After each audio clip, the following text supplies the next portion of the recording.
ಹರೇ ಕೃಷ್ಣ. ಎಲ್ಲ ಕೇಳುಗರಿಗೂ ಶ್ರೀಮದ್ ಭಾಗವತದ ಅಧ್ಯಯನಕ್ಕೆ ಸ್ವಾಗತ. ಶ್ರೀಮದ್ ಭಾಗವತದ ದಶಮಸ್ಕಂದದಲ್ಲಿ ಕಂಸವಧೆಯ ಕುರಿತಾಗಿ ನಾವು ಕಳೆದ ಸಂಚಿಕೆಯಲ್ಲಿ ನೋಡಿದ್ದೇವೆ. ಕಂಸನ ಸಾವಿನ ನಂತರ ಅವನ ತಂದೆಯಾದ ಉಗ್ರಸೇನನನ್ನು ಯದುರಾಜ್ಯದ ಅರಸನೆಂದು ಘೋಷಿಸಲಾಯಿತು. ಆ ಕಾಲದಲ್ಲಿ ಭಾರತದ ಪಶ್ಚಿಮ ಭಾಗದಲ್ಲಿ ಅನೇಕ ಸಣ್ಣ ಸಣ್ಣ ರಾಜ್ಯಗಳಿದ್ದು ಅವುಗಳನ್ನು ಯದುವಂಶ, ಅಂಧಕವಂಶ, ವೃಷ್ಣಿವಂಶ ಮತ್ತು ಭೋಜವಂಶಗಳು ಆಳುತ್ತಿದ್ದವು. ಉಗ್ರಸೇನ ಮಹಾರಾಜನು ಭೋಜವಂಶದವನು. ಆದ್ದರಿಂದ ಇತರ ಸಣ್ಣ ರಾಜ್ಯಗಳಿಗೆ ಭೋಜವಂಶದ ರಾಜನೇ ಚಕ್ರವರ್ತಿಯಾಗುತ್ತಾನೆ. ಇದನ್ನು ಶ್ರೀಕೃಷ್ಣನೇ ಪರೋಕ್ಷವಾಗಿ ಘೋಷಿಸಿದನು. ಅವರನ್ನು ಆಳುವಂತೆ ಶ್ರೀಕೃಷ್ಣನು ಉಗ್ರಸೇನ ಮಹಾರಾಜನನ್ನು ಮನವೊಪ್ಪಿ ಕೇಳಿದನು. ಏಕೆಂದರೆ ಅವರು ಅವನ ಪ್ರಜೆಗಳು. ಪ್ರಜಾ ಎನ್ನುವ ಶಬ್ದವನ್ನು ಸಂತತಿಗೂ ಪುರಜನರಿಗೂ ಬಳಸುತ್ತಾರೆ. ಆದ್ದರಿಂದ ಮಹಾರಾಜ ಉಗ್ರಸೇನನ ಮೊಮ್ಮಗನಾಗಿ ಮತ್ತು ಯದುವಂಶದ ಸದಸ್ಯನಾಗಿ ಅವನು ಪ್ರಜೆಗಳಲ್ಲಿ ಒಬ್ಬನಾಗಿದ್ದನು. ಅವನು ಉಗ್ರಸೇನ ಮಹಾರಾಜನ ಆಡಳಿತವನ್ನು ತಾನಾಗಿಯೇ ಒಪ್ಪಿಕೊಂಡನು. ಕೃಷ್ಣನು ಉಗ್ರಸೇನ ಮಹಾರಾಜನಿಗೆ ಹೀಗೆ ಹೇಳಿದನು: ಯಯಾತಿಯು ಕೊಟ್ಟ ಶಾಪದಿಂದಾಗಿ ಯದುವಂಶದ ಅರಸರು ಸಿಂಹಾಸನದ ವಿರುದ್ಧ ಬಂಡಾಯ ಏಳುವುದಿಲ್ಲ. ನಿನ್ನ ಸೇವಕರಾಗಿ ನಿನ್ನ ಸೇವೆಯನ್ನು ಮಾಡುವುದೇ ನಮ್ಮ ಸಂತೋಷ. ನಾವು ನಿನಗೆ ಸಂಪೂರ್ಣ ಸಹಕಾರ ನೀಡುವುದರಿಂದ ನಿನ್ನ ಸ್ಥಾನವು ಇನ್ನೂ ಉತ್ತಮವಾಗುತ್ತದೆ ಮತ್ತು ಭದ್ರವಾಗುತ್ತದೆ. ಇತರ ವಂಶಗಳ ಅರಸರು ತಮ್ಮ ತಮ್ಮ ಕಂದಾಯಗಳನ್ನು ಕೊಡಲು ಹಿಂಜರಿಯುವುದಿಲ್ಲ. ನಮ್ಮ ರಕ್ಷಣೆ ನಿನಗಿರುವುದರಿಂದ ಸ್ವರ್ಗಲೋಕದ ದೇವತೆಗಳೂ ನಿನ್ನನ್ನು ಗೌರವಿಸುವವು. ಪ್ರಿಯ ತಾತ, ನನ್ನ ಸೋದರಮಾವ ಕಂಸನ ಭಯದಿಂದ ಯದುವಂಶ, ವೃಷ್ಣಿವಂಶ, ಅಂಧಕವಂಶ, ಮಧುವಂಶ, ದಶಾರ್ಹವಂಶ ಮತ್ತು ಕುಕುರವಂಶಗಳ ರಾಜರೆಲ್ಲ ಆತಂಕಗೊಂಡಿದ್ದರು. ನೀನು ಈಗ ಅವರನ್ನು ಸಮಾಧಾನ ಮಾಡಿ ಅವರಿಗೆ ಭದ್ರತೆಯ ಭರವಸೆಯನ್ನು ಕೊಡಬಹುದು. ಇಡೀ ರಾಜ್ಯವು ಶಾಂತವಾಗಿರುವುದು. ಕಂಸನ ಭಯದಿಂದಾಗಿ ಅಕ್ಕಪಕ್ಕದ ಪ್ರದೇಶಗಳ ರಾಜರೆಲ್ಲ ತಮ್ಮ ಸ್ಥಳಗಳನ್ನು ಬಿಟ್ಟು ದೇಶದ ದೂರ ದೂರ ಭಾಗಗಳಲ್ಲಿ ವಾಸಿಸುತ್ತಿದ್ದರು. ಕಂಸನು ಸತ್ತು ಉಗ್ರಸೇನನು ಮತ್ತೆ ರಾಜನಾದಾಗ ನೆರೆಹೊರೆಯ ರಾಜರಿಗೆ ಬಗೆ ಬಗೆಯ ಉಡುಗೊರೆಗಳನ್ನು, ನೆಮ್ಮದಿಯನ್ನು ಕೊಡಲಾಯಿತು. ಅನಂತರ ಅವರು ತಮ್ಮ ತಮ್ಮ ಮನೆಗಳಿಗೆ ಹಿಂದಿರುಗಿದರು. ಈ ರಾಜಕೀಯ ವ್ಯವಸ್ಥೆಯಾದ ನಂತರ ಕೃಷ್ಣ ಮತ್ತು ಬಲರಾಮರ ಬಾಹುಬಲದ ರಕ್ಷಣೆ ಇದ್ದುದರಿಂದ ಮಥುರೆಯ ಪುರಜನರು ಅಲ್ಲಿ ಸಂತೋಷದಿಂದ ವಾಸಿಸುತ್ತಿದ್ದರು. ಕೃಷ್ಣ ಮತ್ತು ಬಲರಾಮರ ಸನ್ನಿಧಿಯಲ್ಲಿ ಒಳ್ಳೆಯ ಸರ್ಕಾರವು ಇದ್ದುದರಿಂದ ಮಥುರೆಯ ನಿವಾಸಿಗಳ ಎಲ್ಲ ಭೌತಿಕ ಅಪೇಕ್ಷೆಗಳು, ಅಗತ್ಯಗಳು ಪೂರೈಸಿ ಪ್ರತಿನಿತ್ಯ ಕೃಷ್ಣ ಮತ್ತು ಬಲರಾಮರನ್ನು ತಮ್ಮೆದುರಿಗೆ ಕಾಣುತ್ತಿದ್ದುದರಿಂದ ಅವರು ಎಲ್ಲ ಭೌತಿಕ ನೋವುಗಳನ್ನು ಸಂಪೂರ್ಣವಾಗಿ ಮರೆತರು. ಸೊಗಸಾಗಿ ಉಡುಪು ಧರಿಸಿ ನಸುನಗುತ್ತಾ ಅತ್ತಲಿತ್ತ ನೋಡುತ್ತಾ ಬರುತ್ತಿದ್ದ ಕೃಷ್ಣ ಬಲರಾಮರನ್ನು ನೋಡುತ್ತಲೇ ಮುಕುಂದನ ಸಾನ್ನಿಧ್ಯವನ್ನು ಕಂಡು ಪುರಜನರಿಗೆ ಪ್ರೀತಿಯ ದೈವೋನ್ಮಾದವಾಗುತ್ತಿತ್ತು. ಮುಕುಂದ ಎನ್ನುವ ಶಬ್ದವು ಮುಕ್ತಿಯನ್ನು, ದಿವ್ಯಾನಂದವನ್ನು ಕೊಡುವಂತಹವನಿಗೆ ಸಂಬಂಧಿಸಿದ್ದು. ಕೃಷ್ಣನು ಅಲ್ಲಿದ್ದದ್ದೇ ಎಂತಹ ಶಕ್ತಿ ಕೊಡುವ ಚೈತನ್ಯದಾಯಕ ಅಂಶವಾಯಿತೆಂದರೆ ಕಿರಿಯ ಪೀಳಿಗೆಯವರು ಮಾತ್ರವಲ್ಲ, ಮಥುರೆಯ ವೃದ್ಧರೂ ಸಹ ತಪ್ಪದೆ ಅವನನ್ನು ನೋಡುತ್ತಿದ್ದುದರಿಂದ ಯೌವನದ ಚೈತನ್ಯವನ್ನು ಮತ್ತು ಶಕ್ತಿಯನ್ನು ಪಡೆದರು. ಕೃಷ್ಣ ಮತ್ತು ಬಲರಾಮರು ಮಥುರೆಯಲ್ಲಿ ಇದ್ದದ್ದರಿಂದ ನಂದಮಹಾರಾಜನು ಯಶೋದೆಯು ಅಲ್ಲಿಯೇ ಇದ್ದರು. ಆದರೆ ಕೆಲವು ಕಾಲದ ನಂತರ ಅವರು ವೃಂದಾವನಕ್ಕೆ ಹಿಂದಿರುಗಲು ಬಯಸಿದರು. ಕೃಷ್ಣ ಮತ್ತು ಬಲರಾಮರು ಅವರ ಮುಂದೆ ಹೋಗಿ ಬಹು ಅಂತಃಕರಣದಿಂದ ಮತ್ತು ಪ್ರೀತಿಯಿಂದ ನಂದನನ್ನು, ಯಶೋದೆಯನ್ನು ಆಲಂಗಿಸಿದರು. ಕೃಷ್ಣನು ಹೀಗೆಂದನು: ನನ್ನ ಪ್ರೀತಿಯ ತಂದೆ ತಾಯಿಯರೇ, ನಾನು ವಸುದೇವ ಮತ್ತು ದೇವಕಿಯ ಮಗನಾದರೂ ನೀವು ನಮಗೆ ನಿಜವಾದ ತಂದೆ ತಾಯಿಯರಾಗಿದ್ದೀರಿ.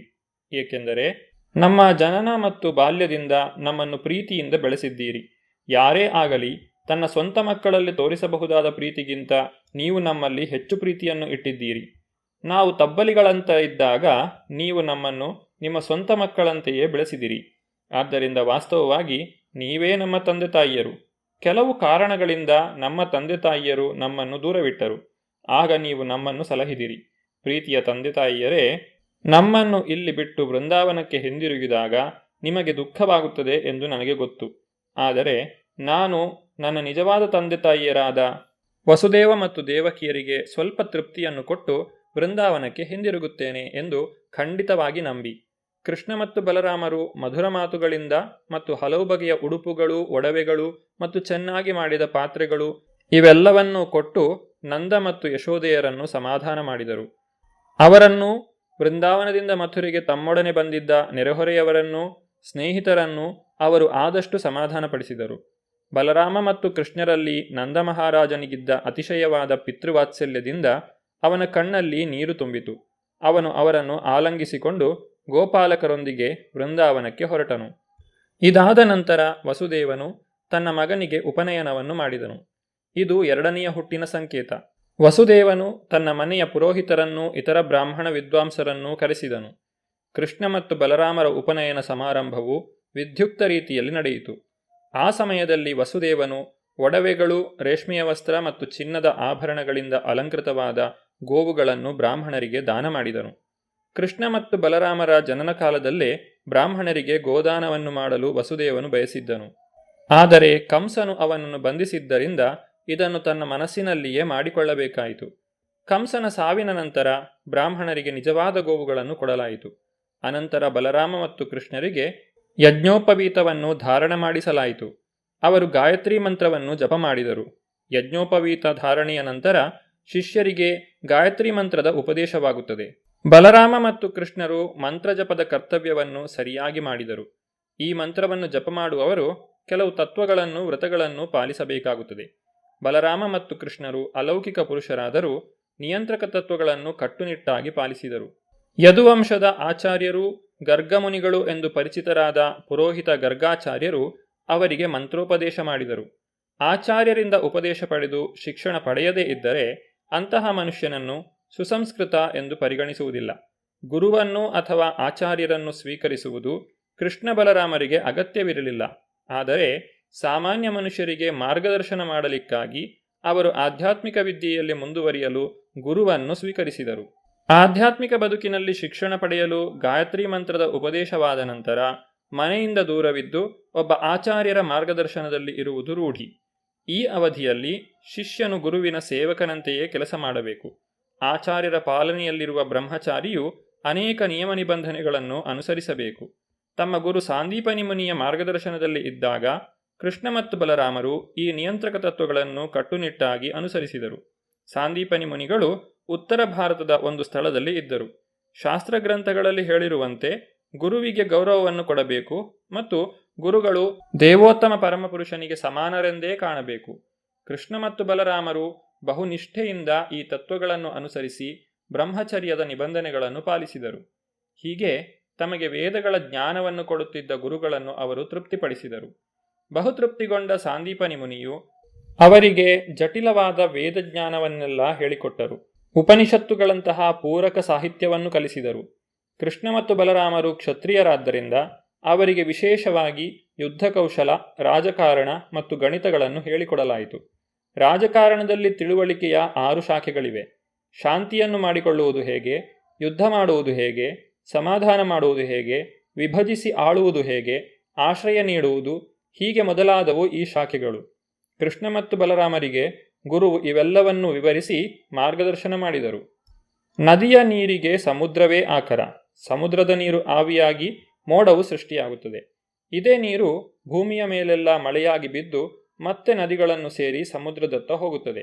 ಹಾಗೆಯೇ ದೇವೋತ್ತಮ ಪರಮಪುರುಷನಾದ ಕೃಷ್ಣನು, ಬಲರಾಮನು ಎಲ್ಲ ಬಗೆಯ ಜ್ಞಾನದ ಆಕರ. ಆದರೆ ಅವರು ಸಾಮಾನ್ಯ ಮನುಷ್ಯ ಬಾಲಕರಂತೆ ನಟಿಸುತ್ತಿದ್ದುದರಿಂದ ಎಲ್ಲರೂ ಯೋಗ್ಯ ಮೂಲದಿಂದ ಜ್ಞಾನವನ್ನು ಪಡೆಯುವಂತೆ ಮೇಲ್ಪಂಕ್ತಿಯಾದರು. ಹೀಗೆ ಅವರು ಒಬ್ಬ ಗುರುವಿನಿಂದ ಜ್ಞಾನವನ್ನು ಪಡೆಯಲು ಒಪ್ಪಿದರು. ಗುರುವು ಒಮ್ಮೆ ಹೇಳಿಕೊಟ್ಟರೆ ಕೃಷ್ಣ ಮತ್ತು ಬಲರಾಮರು ಎಲ್ಲ ಕಲೆಗಳನ್ನು, ವಿಜ್ಞಾನಗಳನ್ನು ಕಲಿತು ಬಿಡುತ್ತಿದ್ದರು. 64 ಹಗಲು ರಾತ್ರಿಗಳಲ್ಲಿ ಅವರು ಮನುಷ್ಯ ಸಮಾಜಕ್ಕೆ ಅಗತ್ಯವಾದ ಕಲೆಗಳು ಮತ್ತು ವಿಜ್ಞಾನಗಳನ್ನೆಲ್ಲ ಕಲಿತರು. ಹಗಲಿನಲ್ಲಿ ಗುರುವಿನಿಂದ ಒಂದು ವಿಷಯವನ್ನು ಹೇಳಿಸಿಕೊಳ್ಳುವರು. ರಾತ್ರಿಯ ಹೊತ್ತಿಗೆ ಗುರುವಿನಿಂದ ಕೇಳಿದ ನಂತರ ಈ ಜ್ಞಾನ ಶಾಖೆಯಲ್ಲಿ ನಿಪುಣರಾಗುತ್ತಿದ್ದರು. ಮೊದಲು ಅವರು ಹಾಡುವುದು ಹೇಗೆ, ಹಾಡುಗಳನ್ನು ರಚಿಸುವುದು ಹೇಗೆ ಮತ್ತು ವಿವಿಧ ರಾಗಗಳನ್ನು ಗುರುತಿಸುವುದು ಹೇಗೆ ಎನ್ನುವುದನ್ನು ಕಲಿತರು. ಹಿತವಾದ ಮತ್ತು ಅಹಿತವಾದ ಉಚ್ಚಾರಣೆ ಮತ್ತು ಛಂದಸ್ಸು, ಬೇರೆ ಬೇರೆ ಲಯಗಳ ಹಾಡುಗಳನ್ನು ಹಾಡುವುದು ಹೇಗೆ ಮತ್ತು ವಿವಿಧ ಮೃದಂಗಗಳನ್ನು ಆ ಹಾಡುಗಳ ಜೊತೆಗೆ ನುಡಿಸುವುದು ಹೇಗೆ ಎನ್ನುವುದನ್ನು ಕಲಿತರು. ಬೇರೆ ಬೇರೆ ಹಾಡುಗಳನ್ನು ಲಯಬದ್ಧವಾಗಿ ಮತ್ತು ರಾಗಬದ್ಧವಾಗಿ ಹಾಡುತ್ತಾ ನೃತ್ಯ ಮಾಡುವುದನ್ನು ಕಲಿತರು. ಅವರು ನಾಟಕ ರಚನೆಯನ್ನು ಕಲಿತರು. ವಿವಿಧ ಗ್ರಾಮೀಣ ಕಲೆಗಳಿಂದ ಪ್ರಾರಂಭಿಸಿ ಅತಿ ಪರಿಪೂರ್ಣ ಹಂತದವರೆಗೆ ಚಿತ್ರಕಲೆಯ ಹಲವು ವಿಧಗಳನ್ನು ಕಲಿತರು. ಮುಖದ ಮೇಲೆ ತಿಲಕವನ್ನು ಇಟ್ಟುಕೊಳ್ಳುವುದು, ಹಣೆಯ ಮೇಲೆ ಮತ್ತು ಕೆನ್ನೆಯ ಮೇಲೆ ಚುಕ್ಕೆಗಳನ್ನು ಇಟ್ಟುಕೊಳ್ಳುವುದನ್ನು ಕಲಿತರು. ಅಕ್ಕಿಯ ಹಿಟ್ಟಿನಿಂದ ನೆಲದ ಮೇಲೆ ರಂಗೋಲೆ ಇಡುವುದನ್ನು ಕಲಿತರು. ಮನೆಗಳಲ್ಲಿ ಅಥವಾ ದೇವಾಲಯಗಳಲ್ಲಿ ಶುಭ ಕಾರ್ಯಗಳು ನಡೆದಾಗ ಇಂತಹ ಚಿತ್ರಗಳು ಬಹುಜನಪ್ರಿಯ. ಲತಾಗ್ರಹವನ್ನು ಮಾಡುವುದು ಮತ್ತು ಬಣ್ಣ ಬಣ್ಣದ ಚಿತ್ರಗಳಿಂದ ಬಟ್ಟೆಯನ್ನು, ಎಲೆಯನ್ನು ಅಲಂಕರಿಸುವುದನ್ನು ಆಭರಣಗಳನ್ನು ಖಚಿತಪಡಿಸುವುದನ್ನು ಕಲಿತರು. ಜಲತರಂಗವನ್ನೂ ಕಲಿತರು. ಕೃಷ್ಣ ಬಲರಾಮರು ಸಾಂದೀಪನಿ ಮುನಿಗಳ ಹತ್ತಿರ ಕಲಿತಂತಹ ವಿದ್ಯೆಯ ಕುರಿತಾಗಿ ನಾವು ಮುಂದಿನ ಸಂಚಿಕೆಯಲ್ಲಿ ನೋಡೋಣ. ಧನ್ಯವಾದಗಳು. ಹರೇ ಕೃಷ್ಣ.